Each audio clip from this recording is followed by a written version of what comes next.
নমস্কার, হিজিবিজির একটি নতুন ব্লগে আপনাদের সবাইকে স্বাগত। আশা করি আপনারা সবাই খুব ভালো আছেন, আমরাও বেশ আছি। শনিবার মেঘলা আকাশ আর এক কাপ গরম চা দিয়ে শুরু করলাম সকালটা। বেশ তাড়াহুড়োয় ছিলাম, কারণ চটজলদি রান্না সেরে মাকে আনতে যেতে হবে। রান্নার মেনুও ছিল খুব পাতলা, কারণ মা অনেকটা প্লেন জার্নি করে আসছে।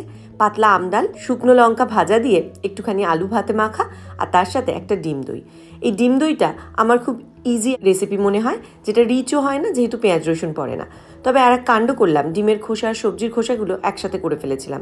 এই একটা বাড়তি কাজ, যখনই তাড়াহুড়ো থাকে কিছু না কিছু গোলাই আমি। এখানে না ওয়েস্ট বিনে ডিমের খোসা ফেলা যায় না, তাই প্রত্যেকটাকে আবার একটা একটা করে আলাদা করে ফেললাম, যত ঝক মারি। যাই হোক, তারপর একটু মাংসেরও জোগাড় করলাম, কারণ রোববার আর রান্নাবান্না করবো না, মা আসছে, প্রচুর গল্প জমে আছে, তার সাথে মার ব্যাগ আনপ্যাকিং আছে, আবার সোমবার সকালে আমরা ঘুরতে যাচ্ছি, তার জন্য আবার রিপ্যাকিংও আছে। সব মিলে বেশ ব্যস্ততা। এইটা দেখুন, এই যে ঘটিটা, এটাই আমি সবসময় তাড়াহুড়ো থাকলে ডাল সেদ্ধ করি। হকিন্সে একসাথে ডাল, ডিম, আলু একসাথে সেদ্ধ বসানো যায়, আর খুব তাড়াতাড়ি একটা সিটিতেই ডালগুলো গলে যায়।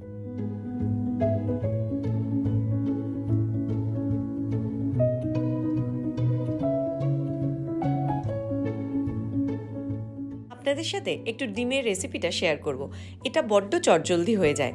ডিমগুলোকে তেলের মধ্যে হাফ হাফ করে একটু ভেজে নিয়ে ওই তেলেই কালো জিরে, কাঁচা লঙ্কা ফোড়ন দিয়ে, অনেকটা দই, নুন আর একটু চিনি দিয়ে ফেটিয়ে দিয়ে 5টা মিনিট ঢাকা চাপা দিয়ে রান্না করলেই এই ডিম দইটা রেডি হয়ে যায়। খেতে খুব সুন্দর হয়।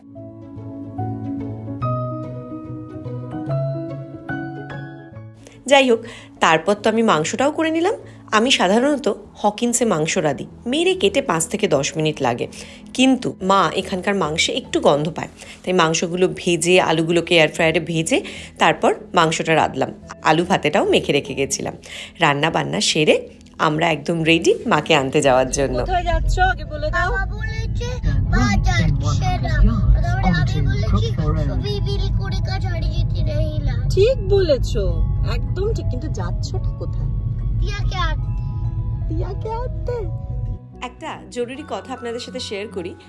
আমার মা বেশ কয়েকবারই এসেছেন, আগে একাই আসতো, এখন লাস্ট 2বার ধরে আমরা অ্যাসিস্ট্যান্ট দিয়ে দিই।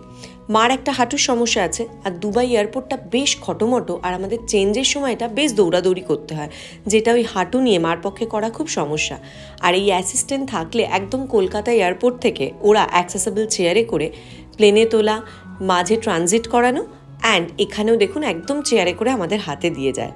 যদি রাস্তাঘাটে ওয়াইফাই কানেক্ট না করতে পারে, আমরা নিশ্চিন্তে থাকতে পারি যে মা ঠিক সেফলি পৌঁছে যাবে।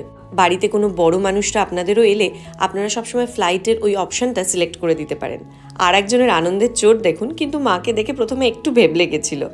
যাই হোক, বাড়ি ফেরার পথে তো সে কত গল্প।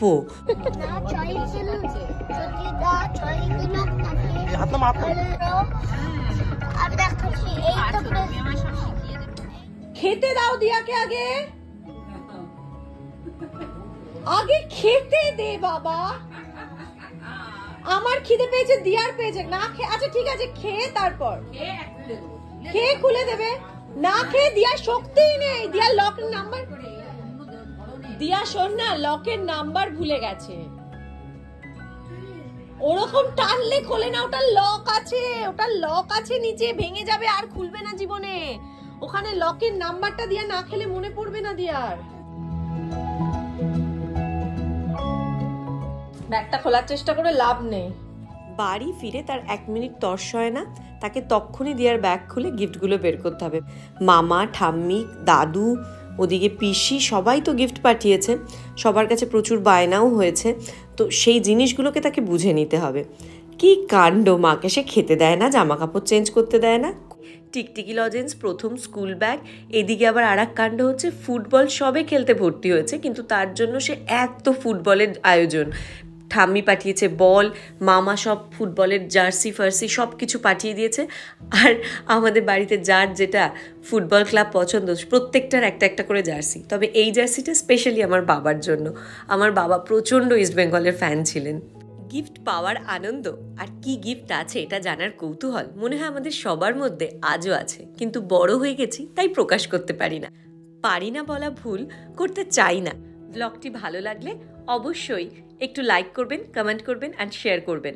ভালো থাকবেন, টাটা।